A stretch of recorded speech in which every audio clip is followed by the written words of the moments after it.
बिस्मिल्लाहिर्रहमानिर्रहीम अस्सलामुअलैकुम। तो कैसी हो मेरी प्यारी बहनों। जी उम्मीद करती हूँ आप सब खैर आफियत से होंगी। अल्हम्दुलिल्लाह मैं भी अल्लाह के रहमो करम से ठीक हूँ। अल्लाह पाक तमाम मुसलमानों को अपने हिफ्ज़ व अमान में रखे, सबको नेक बनाए, हम सबको नेकी करने की तौफीक अता करे। पिछला व्लॉग मैंने जहाँ से ख़त्म किया था वहीं से मैं स्टार्ट कर रही हूँ, यानी दोपहर का खाना पीना हमारा हो चुका है। आप जानते हो व्लॉग काफ़ी लंबा हो जाता है क्योंकि सुबह से उठकर पूरे दिन में हमें काफ़ी सारे काम होते हैं जो एक ही व्लॉग में नहीं दिखाए जा सकते। तो मैंने सोचा क्यों ना फ्राइडे का रूटीन आप लोगों के साथ मैं शेयर करूँ। तो मैंने सुबह 5 बजे से लेके रात तक अपनी सारी एक्टिविटीज़, अपने सारे काम जो होम चोर्स होते हैं वो मैंने आप सबको दिखाए। अब मैं ना दोपहर में नमाज़ पढ़ने के बाद, खाना-वाना देने के बाद मैं खुद भी खा ही चुकी हूँ, तो मैंने सोचा कि गेहूँ साफ़ कर लेती हूँ, आटा ख़त्म होने वाला है। मैं पूरा ख़त्म नहीं होने देती, पहले ही तैयारी करके रखती हूँ। तो गेहूँ मैंने ना धो के काफ़ी दिन पहले फैला दिए थे, अच्छे खासे सूख गए। उसके बाद मैं अभी इन्हें साफ़ कर रही हूँ पिसवाने के लिए, देने के लिए। मेरे हस्बैंड दे के आएँगे इन्हें।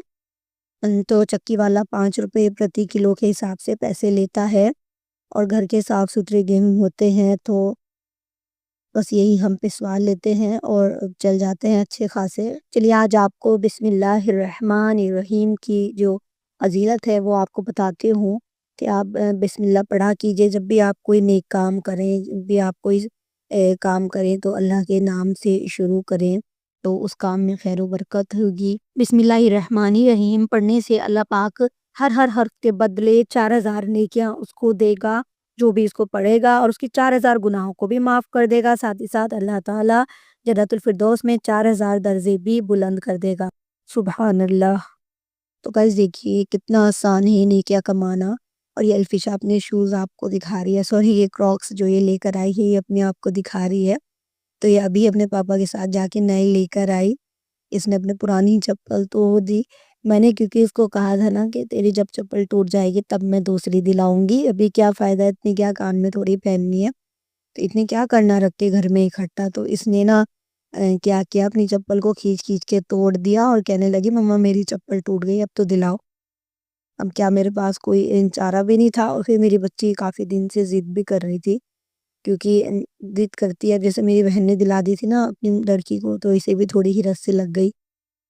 ये बहुत दिन से ज़िद कर रही थी चप्पल के लिए। मैंने कहा चलो कोई बात नहीं दिला देते हैं, तो अपने पापा के साथ गई लेकर आई। 100 रुपए की ये मिले इसको। सही है, इनको ना सॉक्स में भी पहन सकते हैं। गर्मियों में तो ये बेकार है, पसीना बहुत ज़्यादा आता है एड़ियों में, पैरों में, तो काले-काले से पैर हो जाते हैं। लेकिन सर्दियों में ना ठीक रहता है ये ना, सॉक्स के साथ में पहन लो तो सही रहता है, शूज़ भी पहनने की ज़रूरत नहीं पड़ती। पैर पूरे कवर रहते हैं। तो बिस्मिल्लाहिर्रहमानिर्रहीम की तस्बीह पढ़ा कीजिए और इस्तग़फ़ार की तस्बीह पढ़ा कीजिए।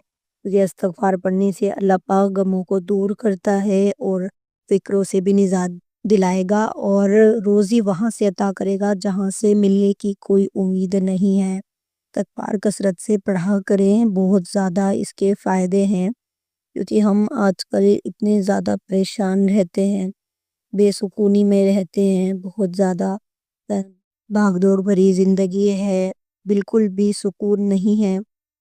सुकून तलाशने के लिए इधर-उधर भागना बेकार है, अल्लाह की याद में जो सुकून है वो कहीं और नहीं। तो अपनी नमाज़ पढ़ना शुरू कर दोगे और अल्लाह पाक तुम्हारी मुश्किलें हल करता जाएगा। जब भी कोई रास्ता ना मिले, परेशान हो, दिल बहुत ज़्यादा परेशान हो, तो दुआ माँगे। यकीन मानिए दुआ अल्लाह पाक सबकी सुनता है, देर से सवेर से हो जाती है, देर सवेर लेकिन सुनता ज़रूर है क्योंकि वो ही देने वाला है। कहीं नहीं जाना, कहीं नहीं भागना, बस हाथ उठाने हैं और अपने अल्लाह से वो सब माँगना है जो तुम चाहते हो, जो ख्वाहिश है, जो परेशानी है, जो मुश्किल है, वो सब अल्लाह पाक को बतानी है और इंशाअल्लाह सबकी देखो अल्लाह पाक सुनता है, आपकी भी सुनेगा और माँगते रहिए जब तक वो आपको अता नहीं कर देता।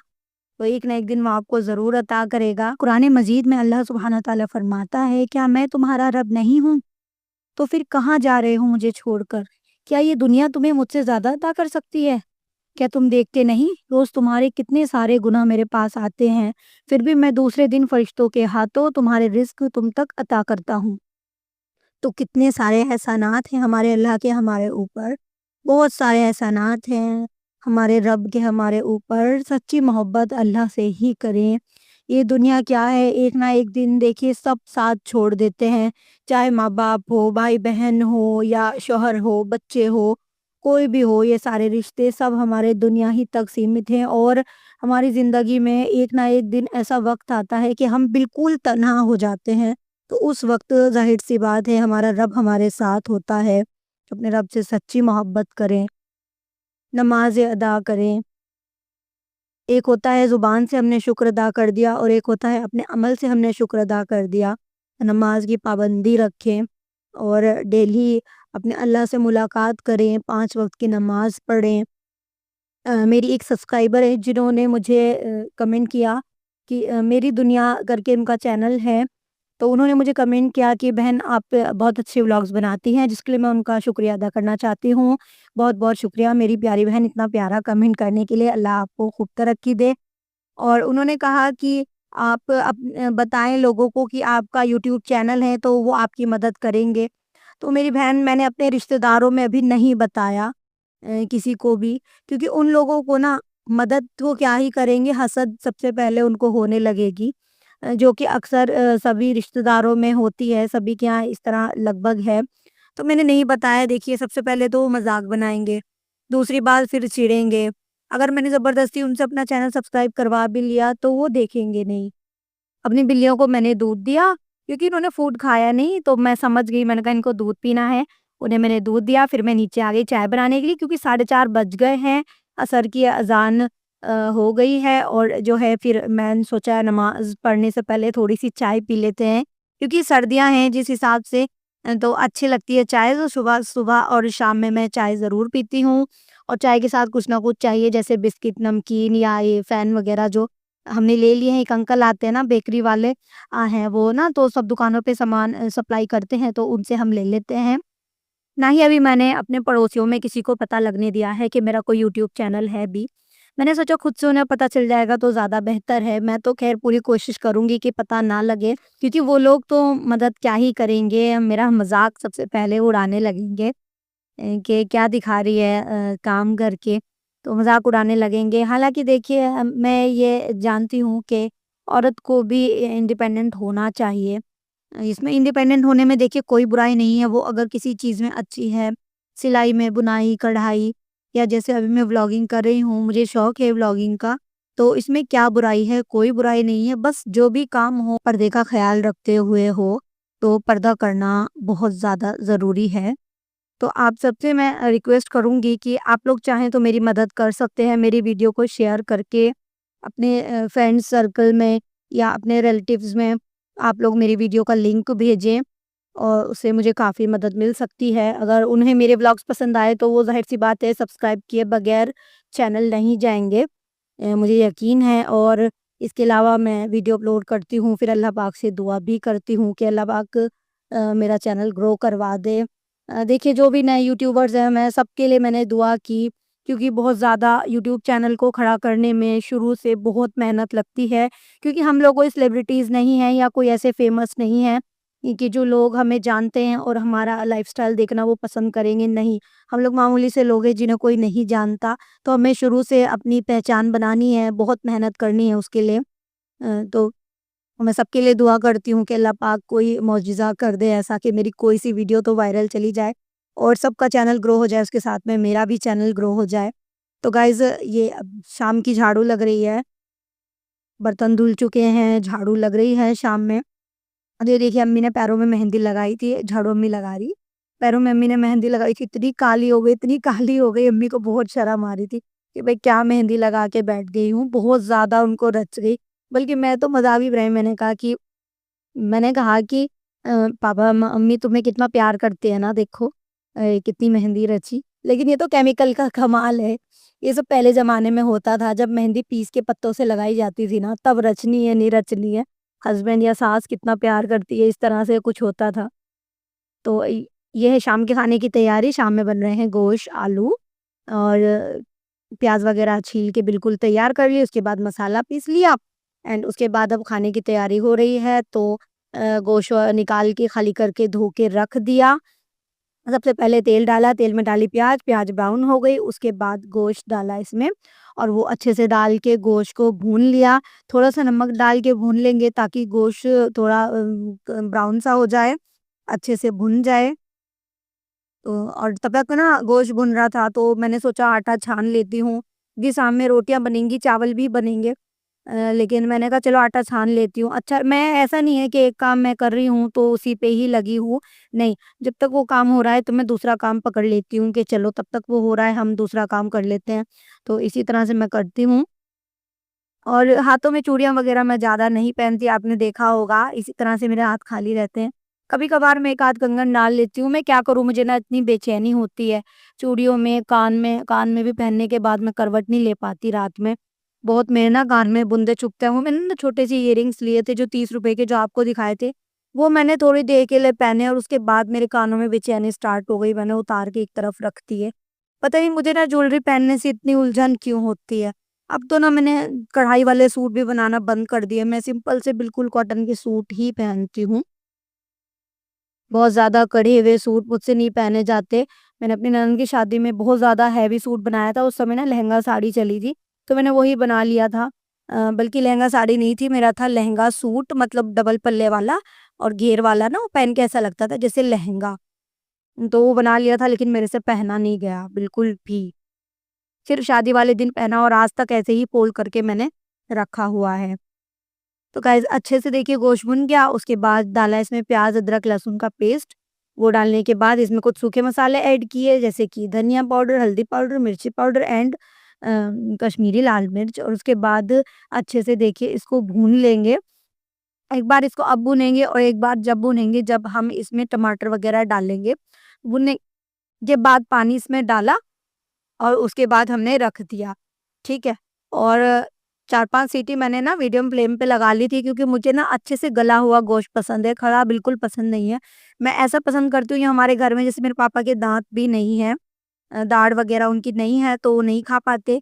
तो बोटियाँ इतनी गली हुई होती हैं कि मतलब रोटी के लुक़मे से, निवाले से आराम से टूट जाती हैं और मुझे भी ऐसे ही पसंद है, बिल्कुल घुला हुआ, ज़्यादा नोचना-खींचना ना पड़े, आराम से खाओ। और ये देखिए टमाटर डाला, टमाटर डाल के भूने, आलू को काट लिया था ठीक है? तो आलू भी मैंने इसमें डाल दिए। तो बहुत सिंपल हम लोग रेसिपी बनाते हैं। देखिए मैं अलग से कुछ भी बना के शूट नहीं करती। बस जो हमारे घर में देखिए डेली खाना बनता है वही मैं आप लोगों के साथ शेयर करती हूँ गाइज़। और बस यही है मेरा सिंपल सा लाइफ़स्टाइल आपने देखा होगा मैं कहीं बाहर नहीं जाती ज़्यादा, कहीं घूमने-फिरने का मैं नहीं दिखा पाती आपको। क्या करूँ मेरे हस्बैंड को फुर्सत नहीं मिलती काम से, अब वो काम नहीं करेंगे तो घर खर्च नहीं चल पाएगा। क्योंकि भई उन्हीं की कमाई से ज़ाहिर-सी बात है हम लोगों का खर्चा होता है। अल्लाह पाक तमाम मुसलमानों की, तमाम मुसलमान भाइयों की कमाई में खैर व बरकत अता करे, इनके साथ में मेरे शौहर की कमाई में भी खैर बरकत हो।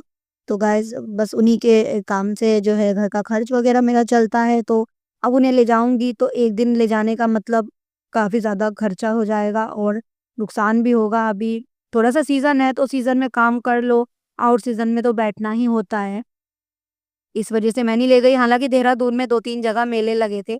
पर जब मैंने सुना कि एक लड़की के बाल फँस गए मेले में और देखी भी वीडियो उसकी डेथ हो गई तो मेरा तो दिल बैठ गया। मैंने कहा भई मैं नहीं जा रही और ना मैं झूले में अब अपने बच्चों को बैठने दूँगी और ना मैं बैठूँगी।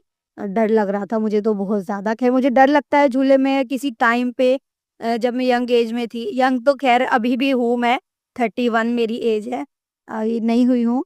लेकिन पता नहीं क्यों मैंने अपने आप को ना ओल्ड ही समझ लिया है, कि क्यों मेरे ना सारे शौक जो हैं वो धीरे-धीरे करके मरते जा रहे हैं। होता है ना कहते हैं एज जब होने लगती है तो इंसान के मैं अपनी ना दादी को और सबको देखती थी, मैं अपनी अम्मी को भी देखती थी, मैं कहती थी अम्मी तुम लोगों का सजने-बनने का मन नहीं करता? मतलब एक होता है ना कि अपने आप को पैम्पर करना, अपने आप को तैयार रखना और ये खाना, वो पीना, तो कुछ भी उनका दिल ही नहीं। अब वैसे ही मुझे भी हो रहा है। मुझे ना खट्टी-मीठी बाहर की चीज़ें बहुत पसंद थी, चिप्स ये वो हर चीज़, लेकिन अब मन ही नहीं करता, बच्चे लाते हैं, पूछते हैं मम्मा खाओगी? नहीं बेटा आप खा लो। इस तरह से हो गया है। अपने लिए कुछ नहीं खरीदती, अपने अल्फिशा के लिए सामान खरीदती रहती हूँ, बस वो पहने और उसे पहना के मुझे इतनी खुशी मिलती है देखती रहती हूँ अपनी बच्ची को कि मेरी बच्ची कितनी प्यारी लग रही है, बस ऐसे ही मेरे शौक पूरे हो रहे हैं।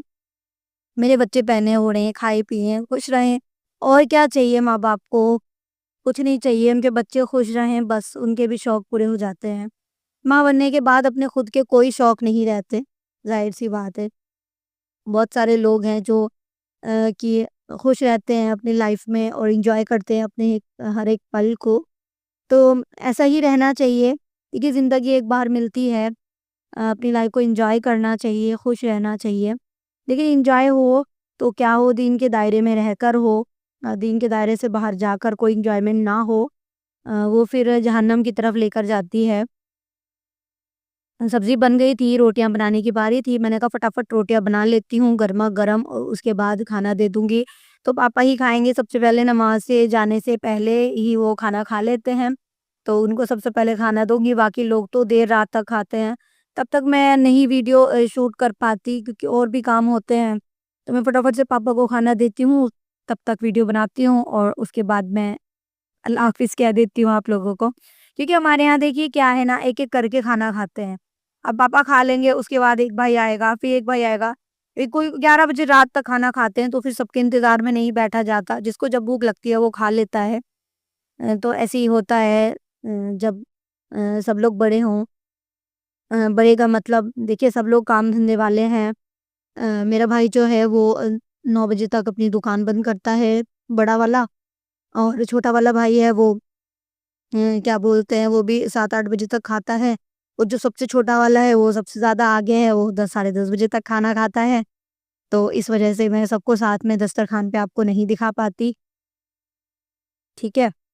तो कैसा लगा गाइज़ आपको मेरा आज का व्लॉग? मुझे सपोर्ट कीजिए ज़्यादा से ज़्यादा, और आप लोग सपोर्ट कर सकते हो। देखिए, आप लोगों की छोटी-सी कोशिश कि आप लोग मेरी वीडियो अपने दोस्त में, अपने फ्रेंड में और रिश्तेदारों वगैरह में शेयर कर दोगे, तो मेरा कितना बड़ा काम बन जाएगा। जो है मेरा व्लॉग का जो ये चैनल है वो ग्रो हो जाएगा, और आप लोगों का ये एहसान हमेशा मेरे ऊपर रहेगा, मैं कभी नहीं भूलूँगी। तो आप लोग मेरी मदद कर सकते हैं। देखिए, और अगर मैं यूट्यूबर्स के पास जाऊँ, उनसे रिक्वेस्ट करूँ कि मेरा चैनल प्रमोट कर दो, क्यों करेंगे? वो नहीं करेंगे क्योंकि वो भी मेहनत करके आगे बढ़े हैं। लेकिन ऐसा नहीं है, कभी भी अगर मेरा चैनल इंशाल्लाह ग्रो हुआ और मुझसे किसी यूट्यूबर ने मदद माँगी, तो इंशाअल्लाह ताला मैं उसकी मदद ज़रूर करूँगी और अपने चैनल पर उसका प्रमोशन ज़रूर करूँगी, वो भी फ्री में। तो आज पापा को खाना दे दिया था मैंने। और हाँ, मैंने ना सोचा है कि जो मेरी फर्स्ट पेमेंट आएगी ना, इंशाल्लाह मैं उससे ना उन पैसों से जो यतीम हैं बच्चे उनको खाना खिलाऊँगी और उनको गिफ्ट्स भी दूँगी।